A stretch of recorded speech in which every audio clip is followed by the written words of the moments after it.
certains passent par des moments difficiles, certains par le feu, d'autres par des vagues, mais tous par le sang. Nous arrivons tous, Seigneur, à mon port, si nous sommes conduits par toi. Nous savons que tu es le bon berger du troupeau. Tu n'abandonnes jamais ton peuple, Seigneur. Ce peuple que tu t'es acquis par ton propre sang, tu en as fait ta propriété personnelle. Tu ne veux le partager avec personne. Pour rien au monde, tu ne l'abandonneras. Quelles que soient les épreuves par lesquelles nous passons, quelles que soient les situations, Seigneur, incompréhensibles dans lesquelles nous traversons, mais Seigneur, tu ne nous as jamais abandonnés. C'est pourquoi que notre foi regarde à toi, que nos yeux soient fixés sur toi. Tu es le consommateur de notre foi. C'est toi qui as fait les promesses, Seigneur, que tu ne pourras violer. Tu as dit, je ne t'ai délaissé le point, je ne t'abandonnerai le point. Mais dans tes paroles, chacun puisse trouver une consolation, Seigneur. Fortifie ainsi mon frère, fortifie ainsi ma soeur, que dans ce chemin par lequel tu nous as enrôlés, Seigneur, toi tu es le commandant-chef, que nous puissions marcher à ta suite, Père. Car l'ennemi, tu l'as déjà vaincu. Nous marchons sur le chemin frayé par toi. Ce n'est pas notre sentier, mais c'est ta voie, toi, la voie frayée par toi. Cette voie, tu l'as déjà frayée. Cette voie, tu l'as déjà frayée. Tu as déjà ôté tout obstacle sur le chemin de ton peuple. Donc nous sommes dans la foi de suivre les traces de ma mère. Parce que si nous suivons tes traces, mon Père, nous sommes plus que certains d'arriver à bon port. Tiens-nous par ta main, lui, Seigneur. Ne nous laisse pas dédaigner parce qu'à un certain moment, nos mains lâcheront et nous risquerons de les lâcher. Mais toi, tiens-nous, Seigneur. Si toi tu nous tiens, tu ne pourras pas lâcher ce que tu tiens, Seigneur. Et lui ne pourra t'arracher de ta main ce que toi tu tiens. Aussi tiens-nous, mon Seigneur, dans ta main afin que personne ne puisse nous raviver de ta main. Merci encore pour ta grâce. Merci encore pour ton souffle de vie. Merci encore pour ta présence ce soir. Malgré la fatigue, Seigneur Jésus. Oh Dieu aimé, nous n'avons pas voulu céder au chantage de la chair.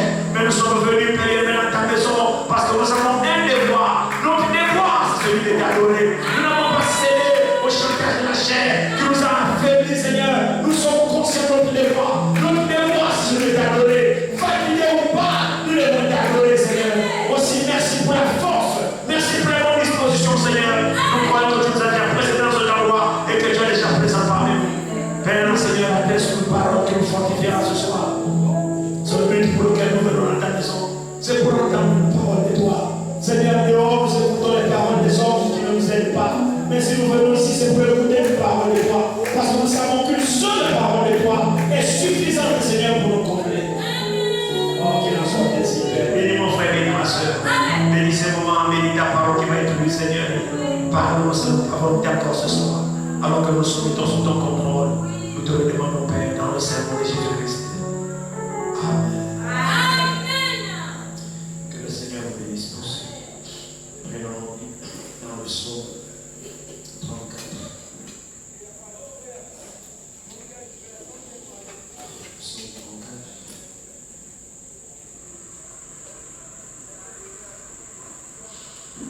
Nous commençons du verset 12 au verset 16 du psaume 34. Nous lisons la parole du Seigneur. Venez, mes fils, écoutez-moi. Je vous enseignerai la crainte de l'Éternel. Quel est l'homme qui aime la vie, qui désire la prolonger pour jouir du bonheur? Préserve ta langue du mal et tes lèvres des paroles trompeuses. Éloigne-toi du mal et fais le bien. Recherche et poursuis la paix. Les yeux de l'Éternel sont sur les justes et ses oreilles sont attentives à leur cri. Que le Seigneur ajoute la bénédiction de sa parole. Veuillez vous asseoir. Que le Seigneur vous bénisse tous et que le Dieu que vous servez puisse vous rendre au centuple de tout ce que vous avez fait hier suite à l'hommage que nous avons rendu à notre précieux frère qui n'est pas mort. Amen. Mais qui nous a précédés dans la gloire. J'ai vu votre zèle alors que c'était assez compliqué avec tout ce que nous avons comme difficulté en ce moment.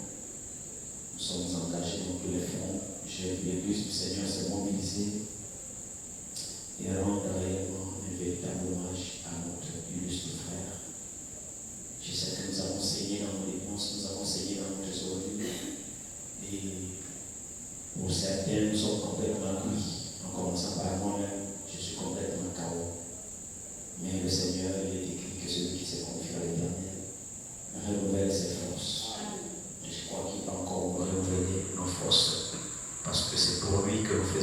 tous ces sacrifices-là.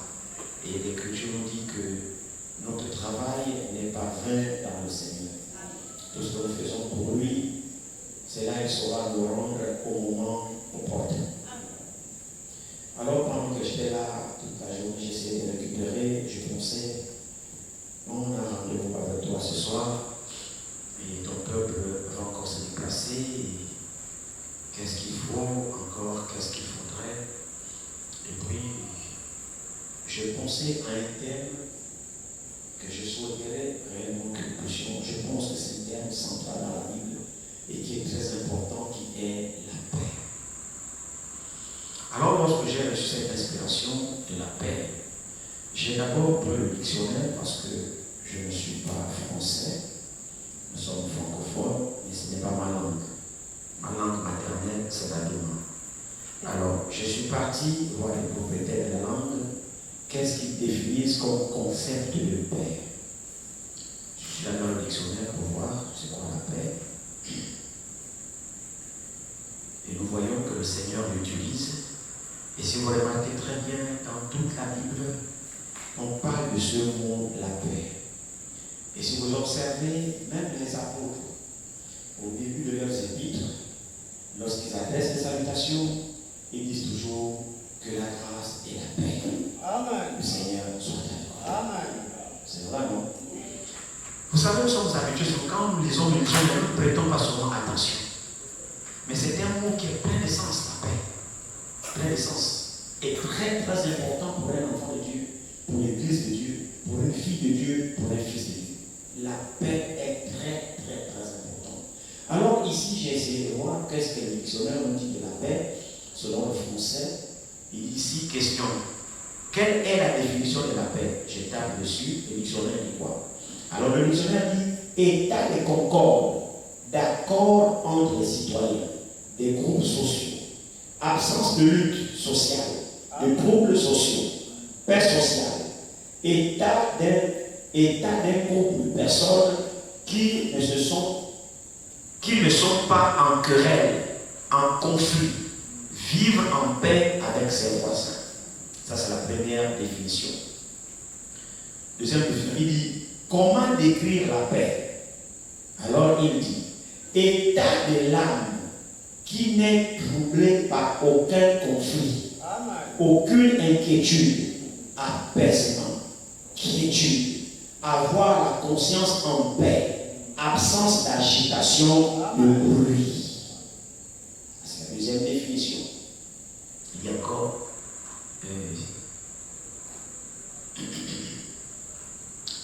c'est quoi la paix selon la Bible?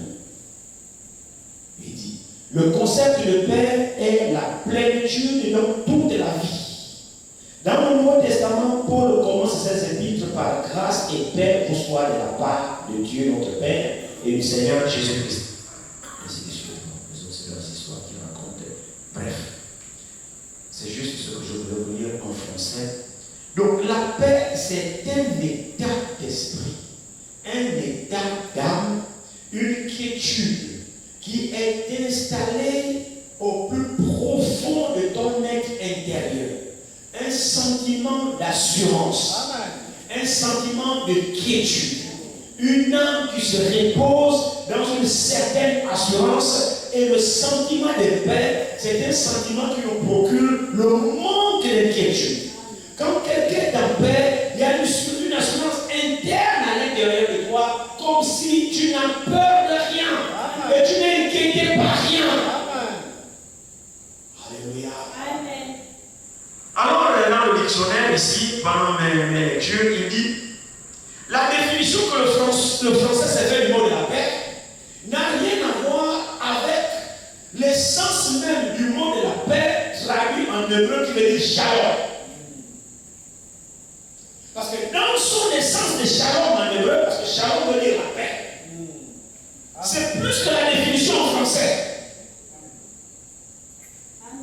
Et nous remarquons que cette paix alors est absolument importante. Alors le psaume nous dit ici, psaume 104 que nous avons lu ici, il dit ici,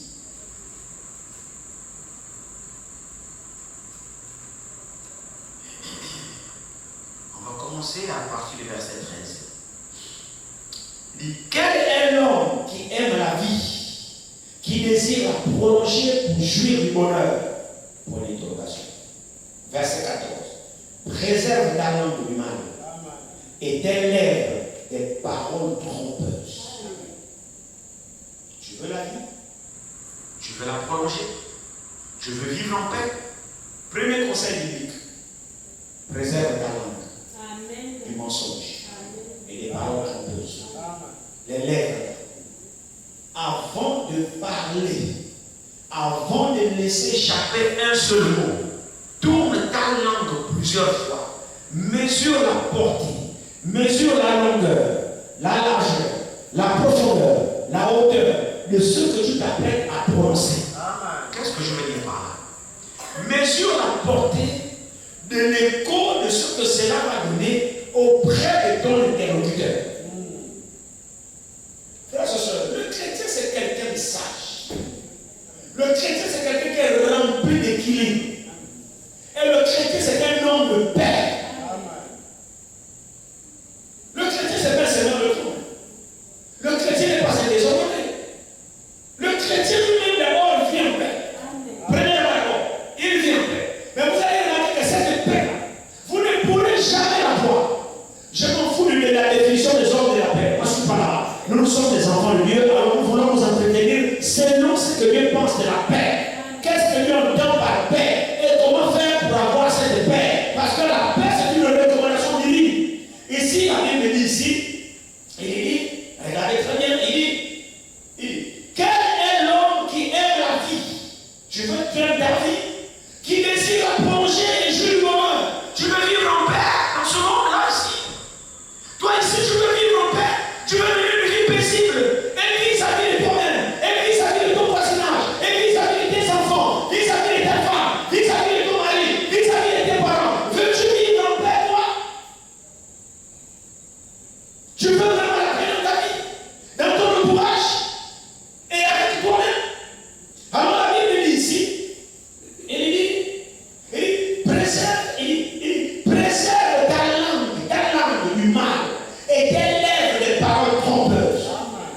Éloigne-toi du mal et fais le bien.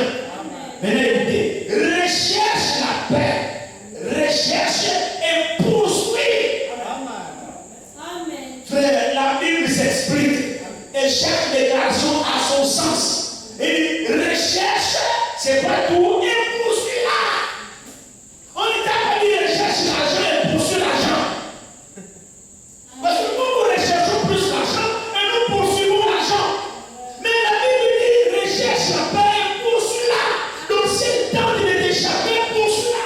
Rattrape la paix parce que c'est ton bonheur. Amen.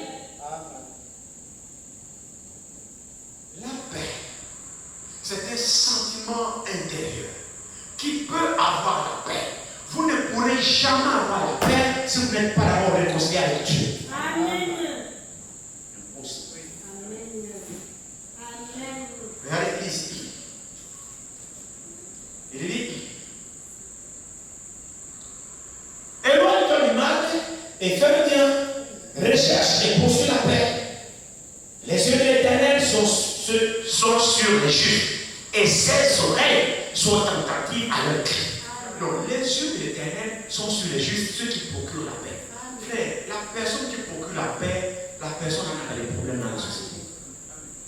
Jamais. Il vit en paix. C'est écrit. Autant que cela dépend de vous. Soyez en paix avec certaines personnes. Prenons Matthieu 5. Matthieu 5,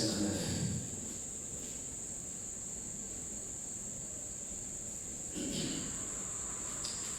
Dans les béatitudes. Matthieu 5, 9. Que dit la Bible ici? Jésus. Qu'est-ce que Jésus nous dit ici? Il dit. Matthieu 5, 9. Heureux! C'est une bénédiction, non? Heureux! En d'autres termes, maudit! Le contraire. Il dit, heureux ceux qui procurent la paix, car ils seront appelés fils de Dieu. Que Dieu nous aide. Nous disons que nous sommes des enfants de Dieu. Qui est le fils de Dieu dans cette salle? Alléluia. Qui est fils de Dieu ici? Mais écoutez, bien aimés frères et sœurs, c'est pas moi, c'est écrit ici. Les fils de Dieu, la nature des fils de Dieu et la nature des filles de Dieu, c'est qu'ils procurent la paix. Amen. Arrêtons de nous tromper, je suis fils de Dieu, je suis fils de Dieu, mais tu es désordonné, à ton passage, tu crées des troubles, tu es là pour semer des troubles, partout où tu passes, partout où tu mets pied quelque part, c'est des troubles, tu vas à gauche, le résultat c'est des troubles, tu vas à droite, la production de ton passage c'est des troubles, tu n'es pas un fils de Dieu, tu n'es pas une fille de Dieu. Amen. Un fils de Dieu, une fille de Dieu, procure la paix partout où il passe. Vous savez, je vais vous dire, frère, même là où il y a des problèmes, quand un fils de Dieu arrive, il sert la paix. Là où il y a des turbulences quelque part, rien ne va dans ce milieu. Quand un enfant de Dieu arrive, lui-même il est porteur de paix. Alors lorsqu'il arrive quelque part, ça peut influence l'atmosphère et change l'atmosphère qui était trouble en plein l'atmosphère de paix. Parce que lui c'est un enfant de paix. Il procure la paix. Il sert la paix. Si vous recevez un enfant de Dieu chez vous, et après son passage c'est le trouble, oh il a dit c'est un démon. J'ai dit Amen. Oui. Non. Les enfants de Dieu ne servent pas le trouble. J'ai dit Amen. Non, c'est faux. J'ai dit Amen. Un enfant de Dieu procure la paix partout où il passe. Ce qui fait que même quand il va se séparer, tu parles déjà de tellement sa compagnie est magnifique. Amen. Il n'est pas là où il laisse les critiques, dès qu'il parle, tu as entendu ce qu'il a dit, tu as entendu ça, c'est quelqu'un. Non. Nous nous séduisons. Alors Jésus le dit ici, heureux ceux qui procurent la paix, car ils seront appelés fils de Dieu. Alors, maintenant, ceux qui procurent le trouble, ils seront appelés fils de Dieu? Non. Non. Non. Allons-y. Prenons Romains 14. Prenons Romains 14 ici. Qu'est-ce qu'il nous dit Romains 14?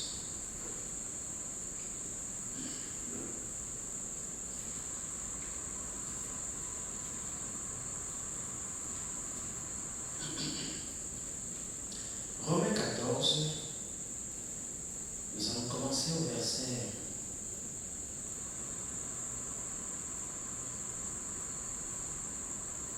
Commençons au verset 16 de Romains 14, verset 16, il dit que votre privilège ne soit pas un sujet de calomnie.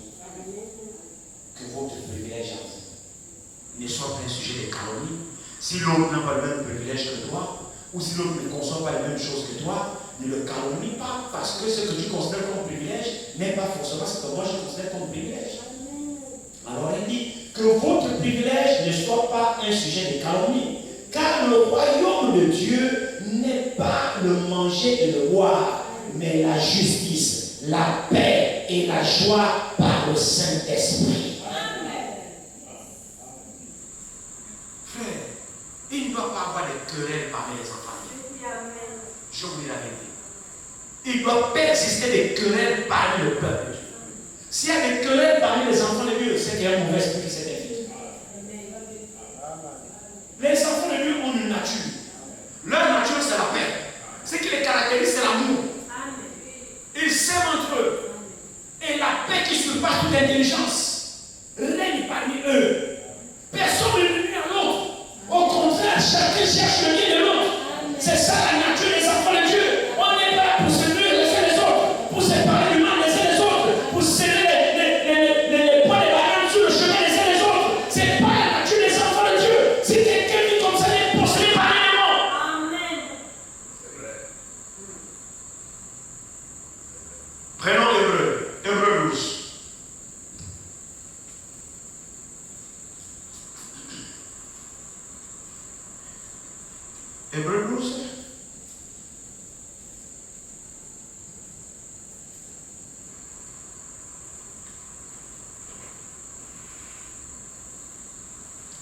Commençons au verset 13 de Hébreux 12. Il est dit.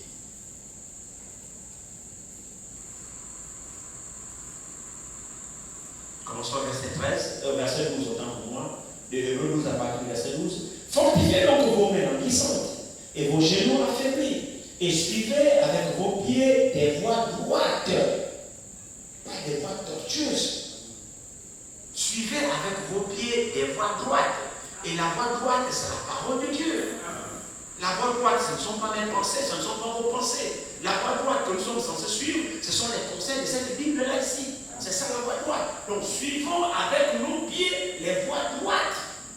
Redressez les genoux tortueux, les genoux affaiblis. Nous suivons chacun sa propre voie. Maintenant, suivons la voie droite. Alors il dit, fortifiez donc vos mains languissantes et vos genoux affaiblis, et suivez avec vos pieds les voies droites, afin que celui qui est boiteux ne dévie pas, mais plutôt se raffermisse. Verset 14. Recherchez la paix. C'est vraiment un thème important. Vous voyez, depuis l'ancienne alliance, Dieu donne la recommandation de rechercher et poursuivre la paix. Alors la nouvelle alliance n'a pas changé notre commandement. Paul n'a respecté donc la même chose, mais rechercher la paix. Pour montrer que c'est le même Dieu qui donne cette recommandation, parce que la paix, mon frère, ma soeur, donne le bonheur. Même si tu n'as rien à manger, quand tu viens en paix, tu as le bonheur. Même si tu as à manger et que tu n'es pas en paix, tu es malheureux. Alors il dit ici, recherchez la paix avec tous. C'est parce que l'église est là. Amen. Recherchez la paix avec qui? Vous savez, à un moment donné, mes frères et sœurs, nous devons réellement comprendre à qui la parole de Dieu s'adresse. On ne vient pas ici pour faire le nombre. On ne vient pas ici pour être compté que j'étais à la réunion. Nous venons ici parce que chaque fois que nous sommes ici, Dieu nous communique quelque chose. Dieu nous donne sa volonté. Mettons en pratique la parole de Dieu. Apprenons à vivre selon les commandements de Dieu. Recherchons la paix avec tous. On ne t'a pas dit de crier. Un enfant de Dieu, c'est un enfant qui procure la paix partout où il passe. La Bible dit, regardez, recherchez la paix avec tous et la sanctification sans laquelle personne ne verra le Seigneur. Oui, ces deux choses-là sont liées. Dans Matthieu 5, verset 9, il dit, heureux ceux qui procurent la paix, car ils seront appelés fils de Dieu. Alors Paul dit ici, recherchez la paix et la sanctification sans laquelle personne ne verra le Seigneur. Donc quelqu'un qui n'a pas la paix ne vit même pas dans la sanctification. C'est un pécheur. C'est vrai. Vous savez, quand vous recherchez la paix, vous faites attention à comment vous marchez, à ce que même vous devez parler. Et ça fait partie de votre sanctification. Ah oui, c'est vrai. C'est vrai. Quelqu'un qui recherche la paix avec tous, fait attention à sa marche. Et quand il fait attention à sa marche, alors il vit dans la sanctification. Parce qu'il ne voudrait pas être l'occasion de chuter quelque part. Il fait attention à ses propos. Il fait attention à son pas. Il ne pose le pas. Parce que s'il pose le pas, il a une pierre d'achoppement avec l'autre. Si tu as l'origine de la pierre d'achoppement, alors tu ne vis pas dans la sanctification. Et tu es seul avec tout. Tu es faute de tout. Et tu n'es pas appelé fils de Dieu. Non, tu n'es pas. Les enfants de Dieu ont une nature de paix. Comme Dieu lui-même. C'est un Dieu de paix. Il est Jéhovah Shalom. C'est-à-dire le Dieu de paix. Alors, si Dieu est un Dieu de paix, et que le Dieu de paix a des enfants, mais les enfants du Dieu de paix, ce sont les enfants de paix aussi. Nous sommes quelqu'un d'enfants de Dieu, mais les enfants de trouble qui s'aiment de tout. Nous sommes quelqu'un d'enfants de Dieu où on ne s'entend avec personne. Nous sommes quelqu'un d'enfants de Dieu qui lorsqu'on passe quelque part, il y a des échos négatifs. Nous sommes quelqu'un d'enfants de Dieu. Un enfant de Dieu, c'est un semeur de paix. Partout où il passe. Des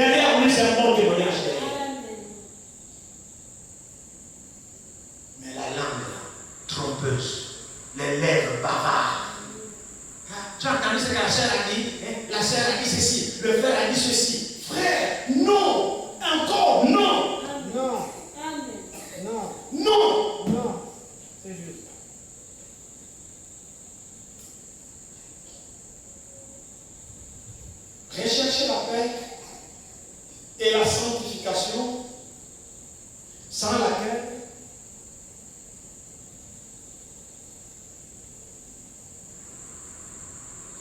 laquelle personne ne verra le Seigneur. Écoutez, veillez à ce que personne ne se prive de la grâce de Dieu. Frère, nous ne nous rendons pas compte de notre responsabilité. Quelle chose? Veillez à ce que personne ne se prive de la grâce de Dieu. Donc, il y a une possibilité que toi, par ton comportement, tu prives de la grâce de Dieu. En faisant quoi? En mettant une pierre d'achoppement sur sa route. Par ton comportement, par ton attitude, par ta façon de faire. tu prives l'homme de la grâce de Dieu. Et la Bible dit, veillez, veillez, c'est-à-dire veille sur ta foi, veille sur ta marche, veille sur ton comportement, veille sur ton caractère, veille tout. Ça c'est pourquoi nous n'arrivons pas à avoir la clé dans notre cœur, effectivement, nous soumettre à l'examen, au contrôle de cet esprit chaque jour de notre vie. Le chrétien n'est pas permis de tout faire. Non. La Bible dit tout m'est permis, mais tout ne m'est pas utile. Le chrétien n'est pas libre pour faire, ne fait pas de cette liberté une occasion de vivre dans le péché. C'est vrai que nous sommes libres, mais nous sommes esclaves de Christ. Et Christ, il est la parole. Au milieu des enfants de Dieu doit régner la paix. Au milieu de l'église de Dieu doit régner la paix. Nous répondons les rapports de paix. Le bon vivre. C'est ça ce que Dieu nous a laissé. Recherchez la paix avec tous et la sanctification sans laquelle personne ne verra le Seigneur. Veillez à ce que personne ne se prive de la grâce de Dieu, à ce qu'aucune racine d'amertume poussant des rejetons ne produise du trouble et que plusieurs en soient infectés. Avez-vous entendu ça? Une petite racine d'amertume qui va découler des malentendus. Et ça va affecter plusieurs. Et c'est quoi? C'est la pollution. Vous avez une atmosphère dans l'église qui n'est plus l'atmosphère de Dieu. Le Saint-Esprit est parti depuis. Vous êtes souvent là en train de chanter, danser, mais le Saint-Esprit est parti depuis parce que le Saint-Esprit a une atmosphère. Dieu c'est un Dieu de paix. Et les enfants de Dieu sont les enfants de paix. Procurons la paix. Faisons tout pour que chacun de nous, à son niveau, soit un producteur de paix. Faisons tout à notre niveau, frères comme sœurs, que chacun de nous soit une usine de production de paix. Parce que le Seigneur a dit, Heureux ceux qui procurent. ceux qui procurent la paix. Donc vous devez donner la paix. On la donne comment? Est-ce que la paix, c'est quelque chose de matériel que je vais toucher, je mets dans ma poche, plus que le Seigneur dit heureux ceux qui procurent la paix. Je vais te procurer la paix comment? Physiquement, je ne sais pas comment. Je mets la main dans ma poche, je dis tiens la paix. Non. Alors qu'est-ce que je comprends quand je dis heureux ceux qui procurent la paix? Donc moi ici, ma personne doit procurer la paix autour de moi, à mon voisinage, à mes enfants, à ma maison, à mes parents, à mes frères, à mes soeurs. Je dois me procurer. Comment je dois faire pour la procurer? Mais c'est dans mon comportement. C'est dans ma vie. C'est dans mon langage. C'est dans mes actions. Voilà comment je peux procurer la paix en mon semblable.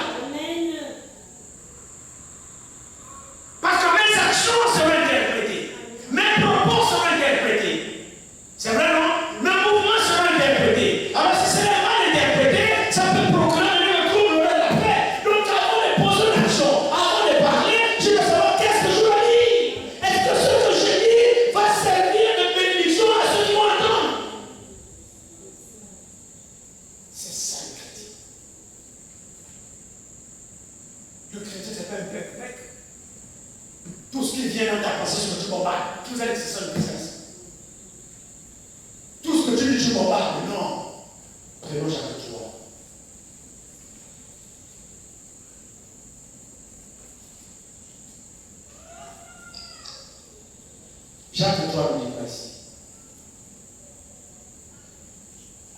Jacques 3, commençons à partir du verset 13.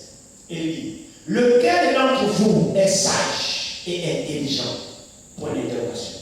Qu'il montre ses œuvres par une bonne conduite avec la douceur de la sagesse. Je réponds.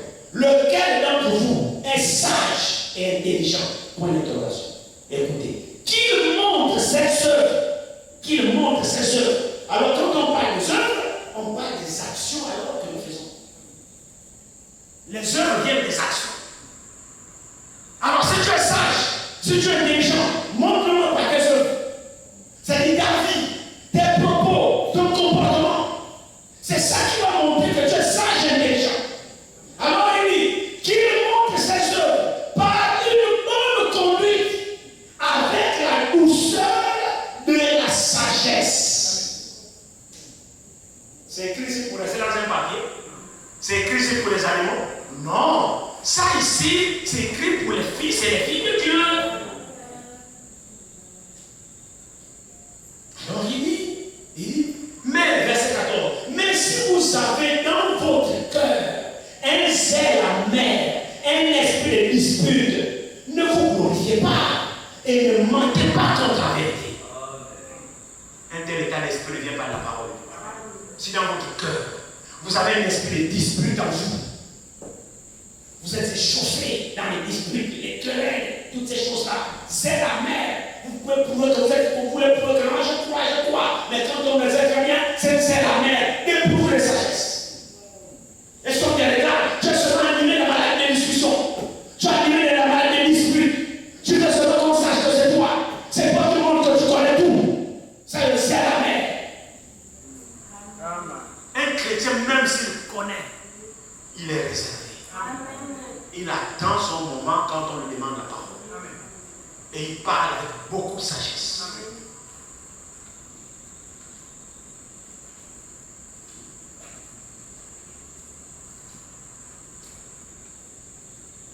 Mais si vous avez dans votre cœur un zèle amer, un esprit de dispute, ne vous glorifiez pas et ne montez pas contre la vérité.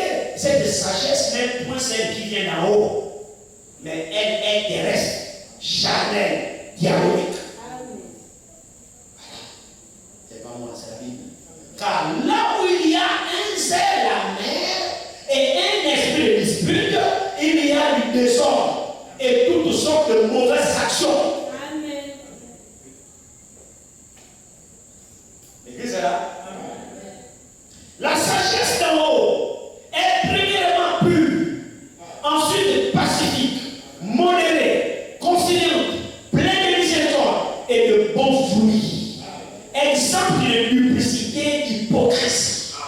Le fruit de la justice est semé dans la paix par ceux qui recherchent la paix. Il n'y a pas beaucoup d'amen.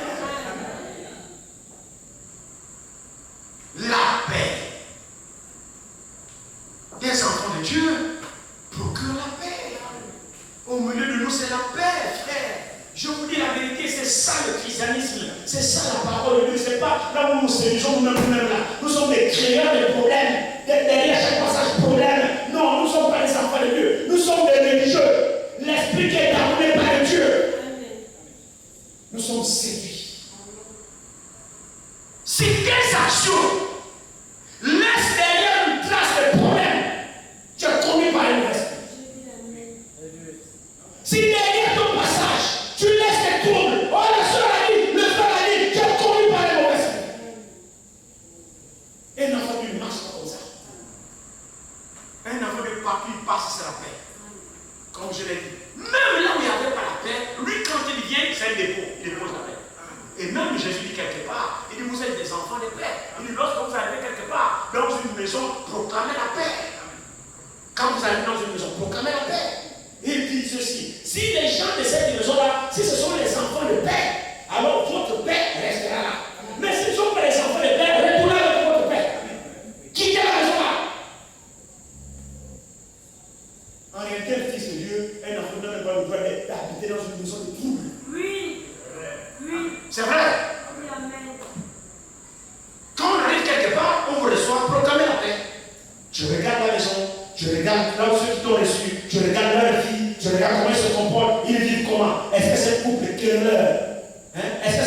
critiqueurs. Vous allez chez les mouvements de vous recevoir. Et quand vous tournez le derrière, monsieur, madame, vous passez à tabac. On s'en fout.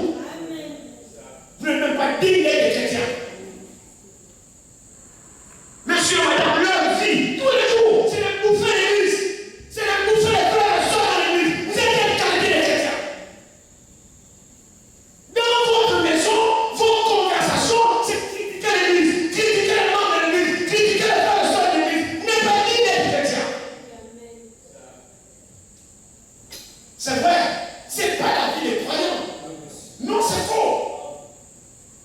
Comment dans votre maison vous avez un endroit de critique? Alors c'est quel esprit qui a mis les choses?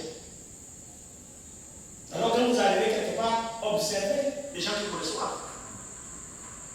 La Bible dit si tu arrives dans une maison, vous arrivez, le Seigneur a instruit ses disciples.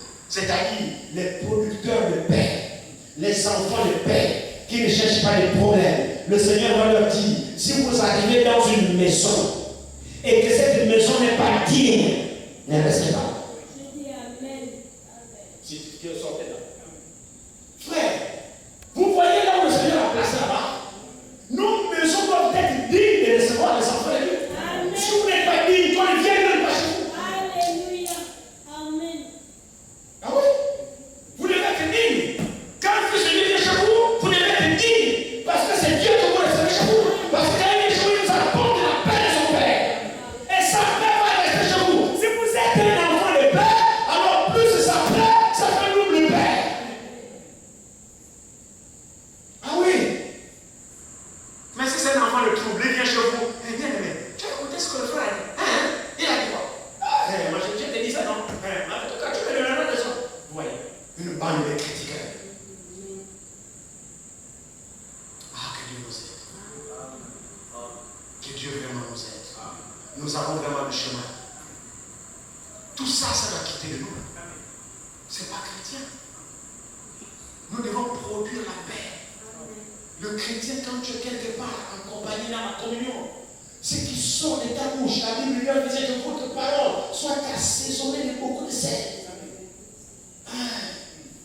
Assaisonnée de beaucoup de sel pour créer la soif à ceux qui l'entendent. C'est-à-dire la soif du Dieu qui parle en toi. Donc ta parole qui sort de ta bouche, lorsque tu vas parler, elle communique tellement la grâce à l'autre et elle va créer la soif de ton Dieu là. Il parle bien, la soeur elle parle bien. Où est ton Dieu là? Voilà, c'est ça la parole salée. Parce que ce qui donne la soif, c'est le sel. C'est pourquoi la Bible nous donne sommes le sel de la terre. Mais si le sel perd sa saveur, si le sel n'est plus salé, beaucoup de nous qui sommes le sel, nous ne sommes plus salés. Nous, le sel est devenu amer. Beaucoup parmi nous, les croyants, nous sommes censés être salés pour créer la soif dans le monde intérieur. Mais beaucoup de croyants aujourd'hui sont devenus amers. Le sel a perdu sa saveur. Par quoi? Par notre comportement désagréable. Par nos propos désagréables. Par nos actions désagréables. On ne donne envie plus de personne de prier notre Dieu. Personne ne veut plus avoir affaire à notre Dieu. Pourquoi? À cause de nous qui sommes censés créer la soif dans le monde. Les chrétiens, vous critiquez dans votre église avec les païens. Ah, c'est grave. Vous critiquez le frère en Christ avec les païens, vos parents, dans la chair. Vous critiquez vos frères en Christ avec vos amis dans le monde. Après, tu dis, j'ai pas à l'église. Quelle semence tu sèmes en lui? Quelle semence tu sèmes en lui? Tu es un enfant de paix? Non, tu ne l'es pas. Non, tu ne l'es pas. Voyez, Jésus a dit, faites attention, vous êtes des enfants de lumière. Mais si la lumière qui est en vous devient ténèbres, combien sont grandes les ténèbres qui demeurent en vous? Parce que la lumière, c'est la parole que nous avons reçue. Si nous y conformons, notre vie est claire. Mais si nos actions n'ont rien à voir avec la parole de Dieu, alors notre vie est parole qui est censée nous éclairer, combien grands sont alors des ténèbres? La paix. Ce n'est pas un vrai mot. La paix, c'est une expérience. La paix, c'est une vie. La paix n'est pas un simple concept de vue d'esprit. Non. La paix, c'est une vie. C'est un état d'esprit. C'est un sentiment intérieur que quelqu'un possède. C'est sa vie. C'est ce qu'il dégage. Et quelqu'un qui est en paix ne peut dégager que la paix. Quelqu'un qui dégage le trouble, c'est que lui-même, il n'est pas en paix. Amen. Premièrement, il n'est pas d'abord réconcilié avec lui. Allons-y dans Éphésiens 2.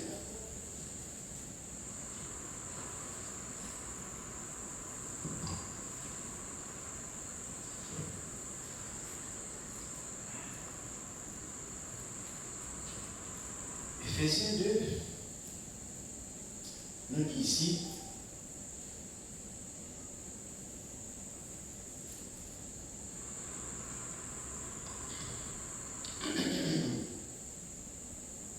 commençons au premier verset d'Éphésiens 2. Vous étiez morts par vos offenses et par vos péchés, dans lesquels vous marchiez autrefois selon le train de ce monde, selon le prince de la puissance de l'air, de l'esprit qui agit maintenant dans les fils de la rébellion.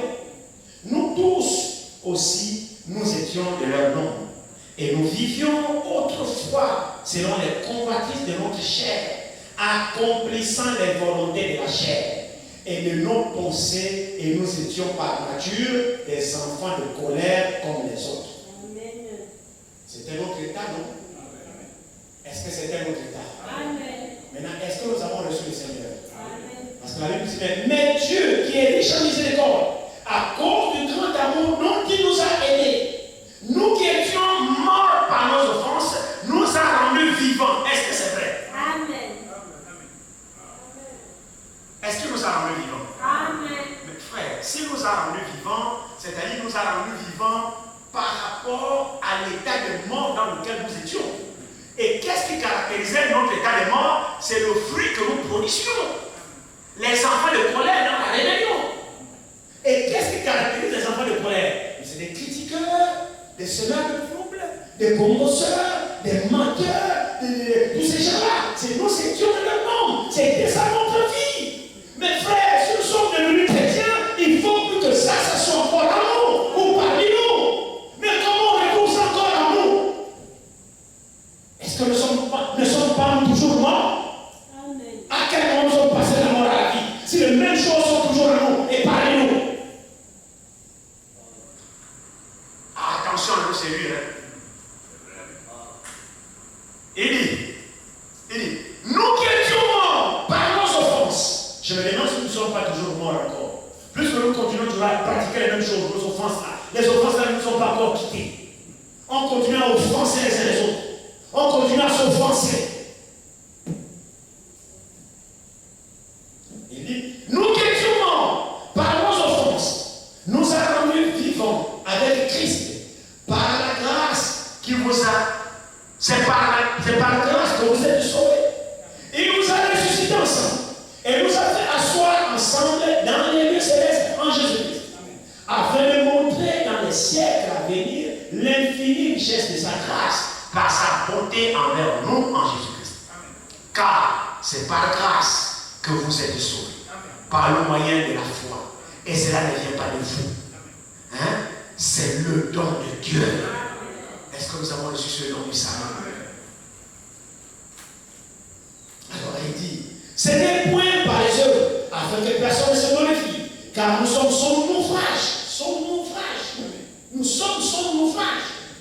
C'est-à-dire, laissons Dieu nous travailler, laissons Dieu nous modeler, laissons Dieu nous façonner, laissons Dieu nous battre comme de l'or, afin que toute impureté soit dégagée par le marteau de la parole. Amen. Et par le feu de la parole.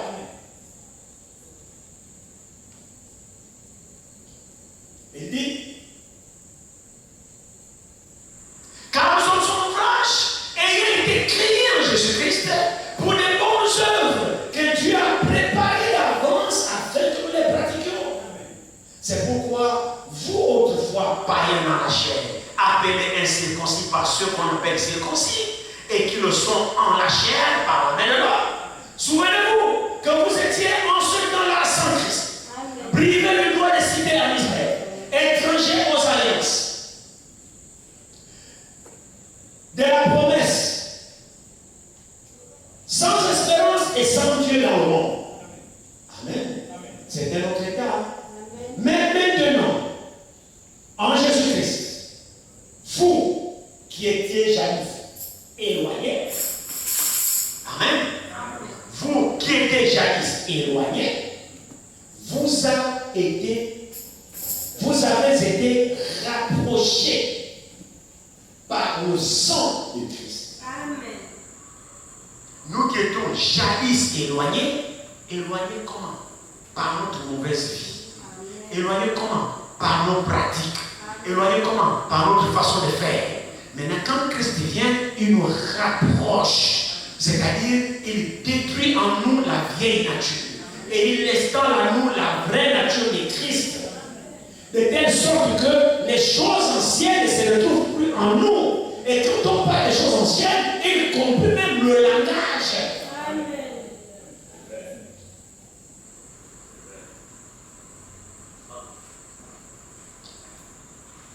Il dit, on est où?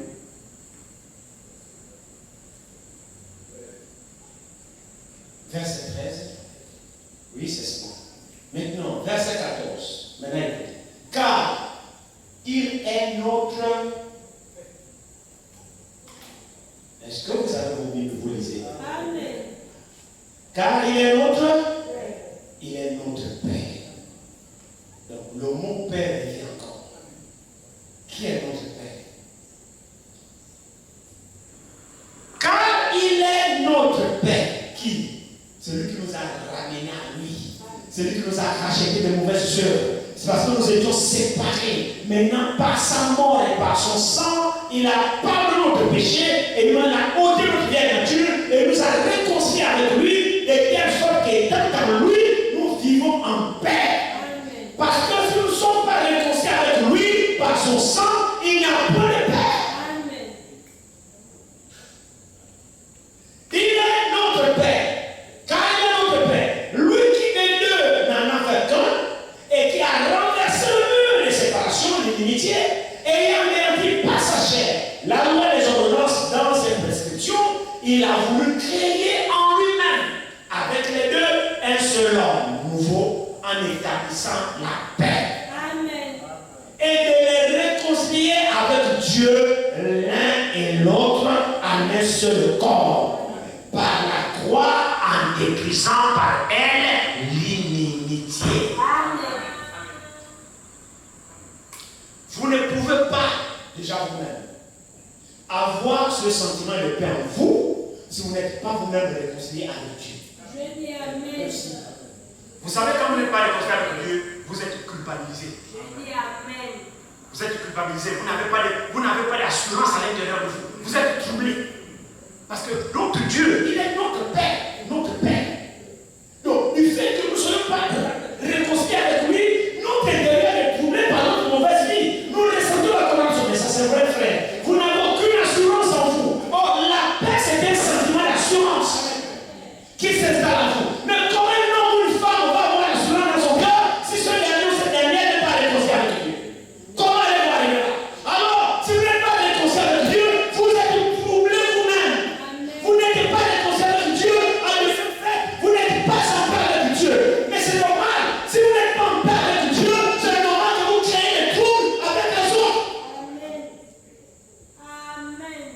Parce que vous-même, d'abord, vous n'êtes pas réconcilié avec Dieu, vous voulez amener votre bouton sur les autres.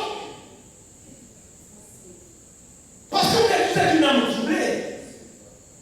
Et vous voulez contaminer les troubles là. Vous allez partout, vous dérangez les autres qui sont en paix, vous dérangez les autres parce que vous-même, vous n'êtes pas réconciliés. Vous n'avez pas de paix en vous-même.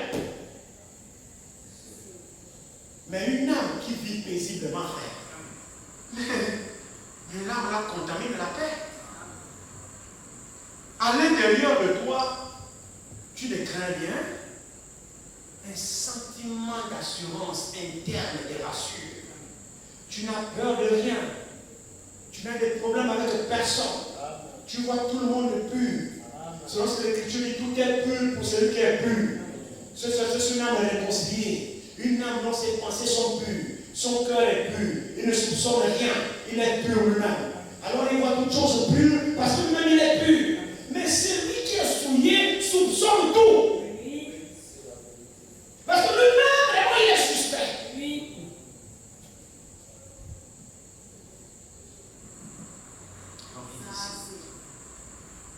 Il est notre paix. La seule manière pour nous d'avoir la paix, c'est de recevoir celui qui donne la paix. Amen. C'est vrai, non? Allons-y dans Jean 14.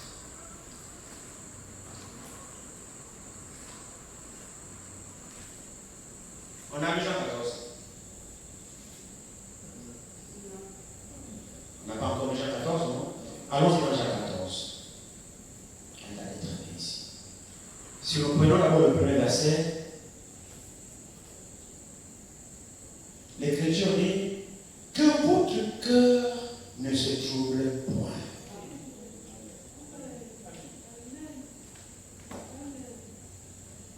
Croyez en Dieu et croyez en moi. Mais comment le cœur ne va pas se troubler? Quel est le cœur qui se trouble? Mais c'est un cœur qui n'a pas d'assurance. C'est un cœur qui n'a pas de paix en soi. Alors Jésus, par ses propos, rassure le disciple. Rassure le croyant, ne te trouble pas. Mais le seul moyen pour moi de ne pas me troubler, c'est que je dois être en paix. Mais c'est vrai, frère.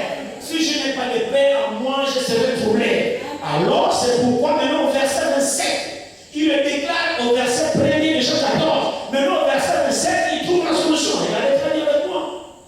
Il dit au premier verset que votre cœur ne se trouble point. Maintenant au verset 27, il donne la solution pour que le cœur ne se trouble pas.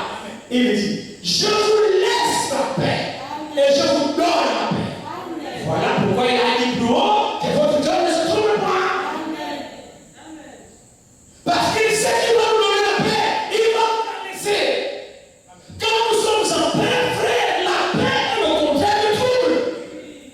Vous ne pouvez pas en même temps avoir la paix et de l'autre côté être troublé. Ça ne marche pas. Celui qui a la paix, il n'a plus le trouble. C'est un sentiment d'inquiétude intérieure. Est-ce que c'est vrai ça? Alors ça qui le donne, c'est pas Jésus. Qui donne ce sentiment? Vous-même pouvez avoir la paix? Non, le monde n'a pas de paix, frère. Non, le monde n'a pas de paix. Le monde a un semblant de paix. La paix que le monde donne, c'est moi-même compromis. Et quand tu la paix, tu déclares la guerre. Le monde n'a pas de paix. La paix du monde est conditionnée par des compromis de plusieurs sortes. Tu as signé des pactes à gauche, des pactes contre la droite, que tu veux t'en parler de Trump, tu dois faire ceci, tu veux t'en parler de Macron, tu dois faire ceci. Ça, c'est pas une paix. C'est une paix façon. Mais le Seigneur, au verset 27 ici de Jean 14, nous dit, il dit, je vous laisse la paix. Je vous donne ma paix. Alléluia. Mais il ne peut la donner parce que lui, il est le prince de paix. Amen. Il est Jéhovah Shalom. Il a une paix en quantité limitée. Donc quand il dit je vous laisse la paix, pas n'importe quelle paix, je vous donne ma paix. Donc la paix que Jésus nous donne, c'est sa paix à lui, parce qu'il est le prince de la paix. Et quand lui nous la donne, c'est pour la récupérer. Non. Quand il donne, il donne. Quand il donne, il donne. Il ne donne pas pour lui, il dit je vous laisse. Je vous laisse, je vous donne ma paix, je vous la laisse. Après, c'est pour vous. L'a-t-il donné? Église de Dieu. Jésus a donné sa paix. Il a laissé sa paix. Il a laissé la paix à l'église. Savez-vous que l'église de Jésus est une église de paix?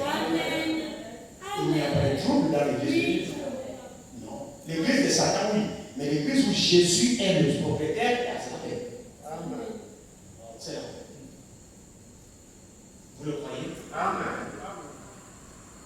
Allons-y dans Acte 9.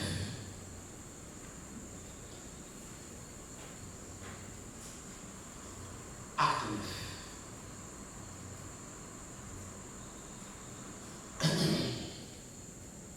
Acte 9, du verset 30 au verset 31.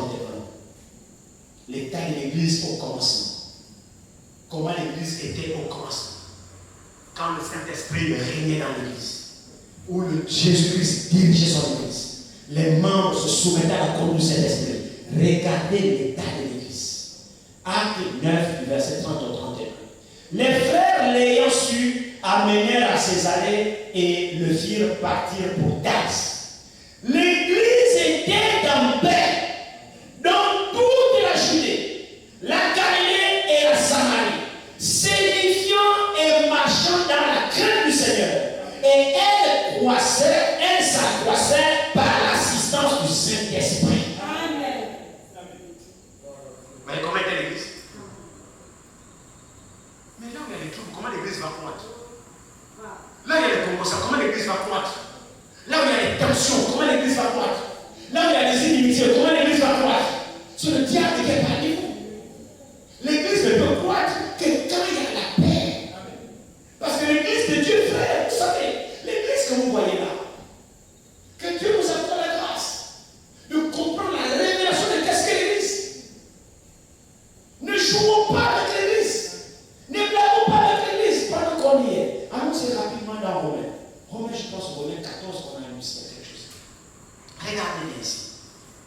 Regardez-les ici. Je crois Romains 14 ou quelque chose ici. Ici.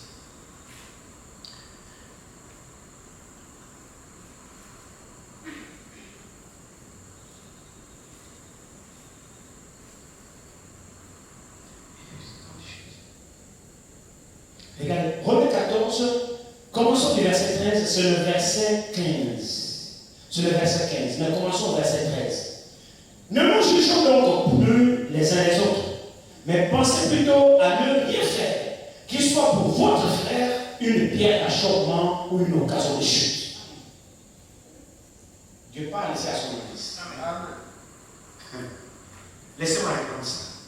Ne nous jugeons donc plus les uns les autres. Nous ne sommes pas les juges les uns les autres. Non, on n'a pas reçu le ministère de juge, comme le dit Frère Franck. Frère Franck dit dans le ministère, les 5 ministères, Éphésiens 4, verset 11, il y a 5 ministères qui contribuent à l'édification du corps de Christ. Il dit dans les 5 ministères-là, vous ne trouverez pas le ministère du juge là. Le seul juge, c'est Jésus là. Nous ne sommes pas là pour le juger les uns les autres. Alors il dit, ne nous jugeons donc plus les uns les autres, mais pensez plutôt à ne rien faire, qu'il soit pour votre frère une pierre d'achoppement ou une occasion de chute. Amen. Je sais et je suis persuadé par le Seigneur Jésus que rien n'est impur en soi et qu'une chose n'est impure que pour celui qui la croit impure.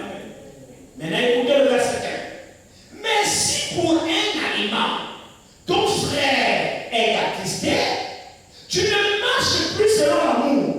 Mais écoutez, ne cause pas par ton aliment la perte de celui pour lequel Christ est mort. Amen. Ça que je voulais pas. Amen. La connaissance que toi tu as au départ de toi. Si ce que tu fais là, l'homme n'arrive pas à le supporter, alors par ta connaissance ne cause pas la chute de quelqu'un pour qui Christ est mort. Donc, Paul me dit que le bien-aimé que tu achètes là, que la bien-aimée que tu scandalises là, c'est pour ce bien-aimé, cette bien-aimée que Christ est mort. Donc, ne nous sous-estimons pas les uns les autres. L'église, ce n'est pas les 4 murs. L'église, c'est le frère ou la soeur que tu méprises là. Que Dieu nous accorde la grâce à comprendre cela. L'église, ce n'est pas les 4 murs. L'église, c'est les frères et les sœurs. C'est pour l'église de Dieu. C'est pour nous, chacun de nous ici que Christ est mort. Donc chacun de nous est important pour Christ. Alors moi, je dois faire doucement parce que par ma vie, si je cause la peine pour qui Christ est mort, frère, je vais payer ça.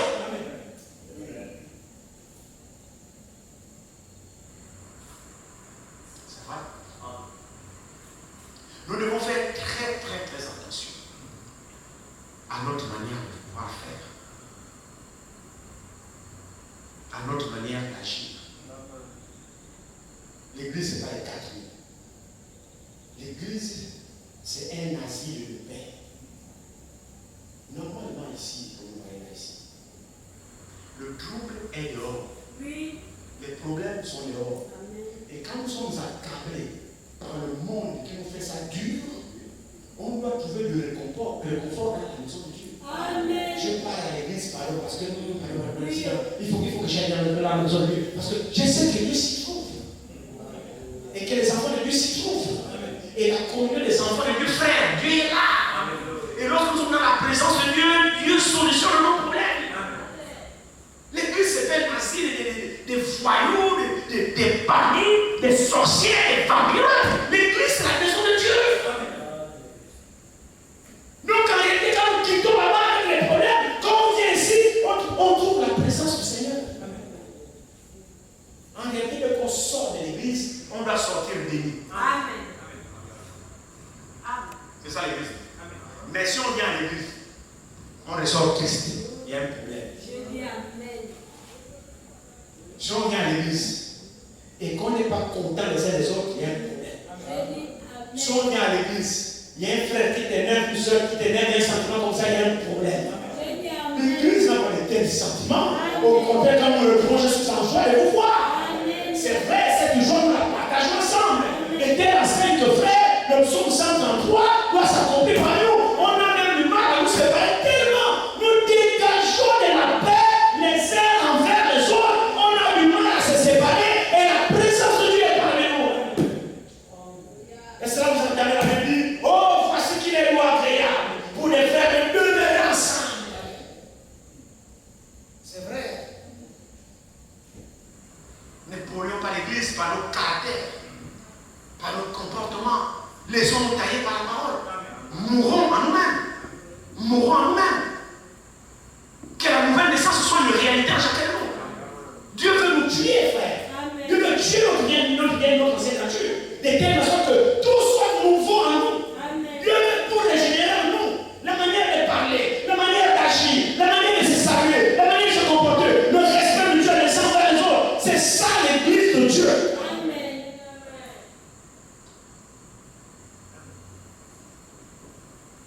L'église était en paix.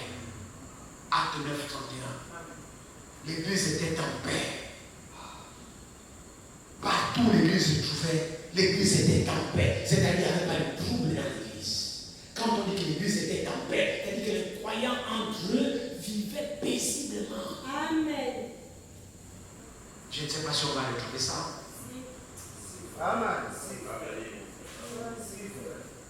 On doit retrouver ça. Parce que tout a été restauré. C'est vrai, non? Tout a été restauré. L'église doit revenir là, comme au commencement. Comme au commencement, l'église doit revenir là. Parce qu'en réalité, lorsque la parole de Dieu sort, c'est pour atteindre un objectif. Un objectif. L'objectif là, c'est la vie de Dieu dans ceux qui la reçoivent. C'est ça l'objectif. Quand la parole sort, l'objectif atteint, c'est la vie de Dieu dans ceux qui reçoivent la parole. Que la paix de Dieu soit réellement notre part. Recherchons la paix et poursuivons-la. Amen. Soyons des semeurs de paix. Soyons des semeurs de paix. Semeurs de paix. C'est vrai, frère. Ça doit être notre vie. Parce que Jésus a dit, heureux, bienheureux, j'aime bien d'amour. Bienheureux, pas seulement heureux, bienheureux, ceux qui procurent la paix. Car ils seront appelés fils de Dieu. Veux-tu être appelé fils de Dieu? Amen. Procure la paix. Amen. Que partout où tu passes, puisses-tu s'aimer la paix. Amen. Jésus, même quand il venait, il apparaissait déjà. Ah, non, que la paix vous soit. Amen. Toujours la paix et la soeur. Frère, ce que Dieu fait en premier dans le croyant, c'est de le rassurer. Amen. La première chose que Dieu fait dans son fils, dans sa fille, c'est ne te trouble point. Amen. Sois en paix. Amen. Quand Jésus arrive quelque part, soyez en paix. Amen. Parce que c'est dans la paix où on sème la justice. Mais quand on est troublé, agité, il n'y a rien de bon qui sort. Alors que chacun regarde sa voie, que chacun regarde sa vie. Soyons les producteurs de paix. Amen. Soyons les productrices de paix. Amen. Sémons la paix autour de nous. Amen. Un enfant de Dieu, c'est un enfant de paix. Amen. Et un enfant de Dieu n'a pas de rancune. Amen. Un enfant de Dieu, c'est dans le ministère de la réconciliation. Amen. Un enfant de Dieu, non, je ne parle pas avec elle, je ne parle pas avec elle. Ça, c'est pas un enfant de Dieu. Si tu vois quelqu'un dit je ne parle pas avec elle, c'est que lui-même n'est pas réconcilié avec Dieu. Amen. Par conséquent, il n'a pas la paix lui-même. Amen. Si tu es réconcilié avec Dieu, tu as la paix. Et de par cette paix, tu vas pouvoir le contaminer. Amen. C'est vrai, non? Soyez en paix. Amen. Gardons l'église en paix. Amen. Que chacun individuellement meure en lui-même. Amen. Nous voulons évoluer ici. Nous voulons grandir. Et comme ça, le Seigneur ajoutera à l'église ceux qui sont sauvés. Mais il faut d'abord qu'il y ait la paix. Ce n'est pas les nouvelles âmes viennent. Dès que les nouvelles âmes viennent, les nouvelles âmes connaissent même déjà même vos anciens problèmes. C'est comme ça que nous sommes. Une nouvelle âme qui arrive parmi vous connaît même déjà vos affaires qui étaient par d'autres problèmes qu'il y avait, qui étaient au milieu de vous depuis 15 ans. La nouvelle âme est au courant de votre passé. C'est comme ça que nous sommes. Qui n'en sont pas ici. Soyons des fils et des filles de Dieu. Et Dieu sera parmi nous. Que le Seigneur nous bénisse.